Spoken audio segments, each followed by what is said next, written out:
ओम नमः शिवाय। आज हरतालिका व्रत आहे। त्या हरतालिका व्रताची पूर्वतयारी आणि पूजा एकदम सुंदर प्रकारे केली आहे। तर येथे मी तुम्हाला थोडक्यात दाखवण्याचा प्रयत्न करत आहे। दर्शनाय नमः। ओम वासुदेवाय नमः। ओम वासुदेवाय नमः। ओम प्रद्युम्नाय नमः। ओम प्रद्युम्नाय नमः। ओम अनिरुद्धाय नमः। ओम अनिरुद्धाय नमः। ओम पुरुषोत्तमाय नमः।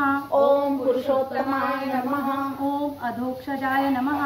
ओम अधोक्षाय नमः। ओम नारसिंहाय नमः। ओम नरसिंहाय नमः।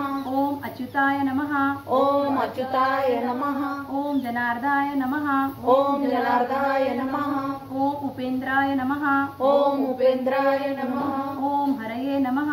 ओम हरे नमः। ओम श्रीकृष्णाय नमः।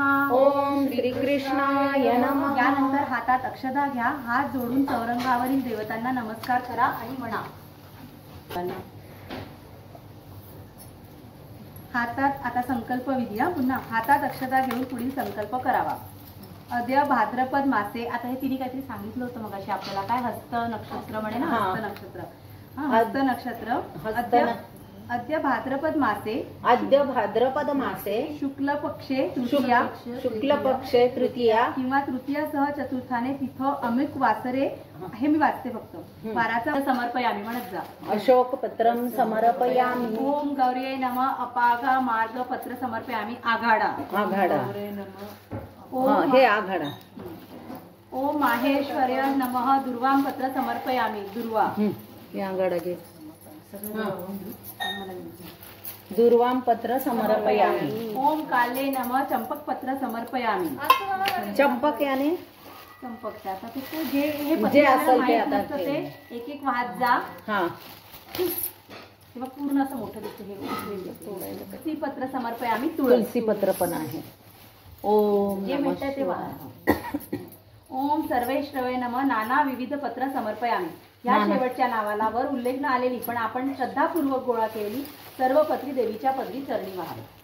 हे आता व्यवस्थित वाहून टाकायचं, ज्याला जसं वाहतात देवीचेच होतं हे सगळं। देवीच्या ओम चामुंडाय नमः। पदम पुष्प समर्पयामी। कमळ। ओम शिवाय नमः। मल्लिकां पुष्प समर्पयामी। मोगरी। ओम कात्यायते नमः। गुलाब पुष्प समर्पयामी। गुलाब। ओम असे म्हणून सर्व ज्याच्या नावाचा उच्चार झाला नाही अशी सर्व फुले देवीवर पाहून नमस्कार करावा। देवी शांती गेली देवी बाप्पा मनापूर्वक करावा। खूप माफ करतो। ठीक आहे। अथ नामावली ही नावे घेता छान वाटेल। हा माझ्यासोबत तू म्हण की तू म्हणते आहे माझे। ठीक आहे। ओम शिव गौरे नमः। ओम शिव गौरे नमः। ओम भवानी। तेव्हा भगवान शंकर हे अशा शब्दात पार्वतीस उचित मार्गदर्शन करत असतानाच नेमके त्याच वेळी तेथे नारद मुनी आले।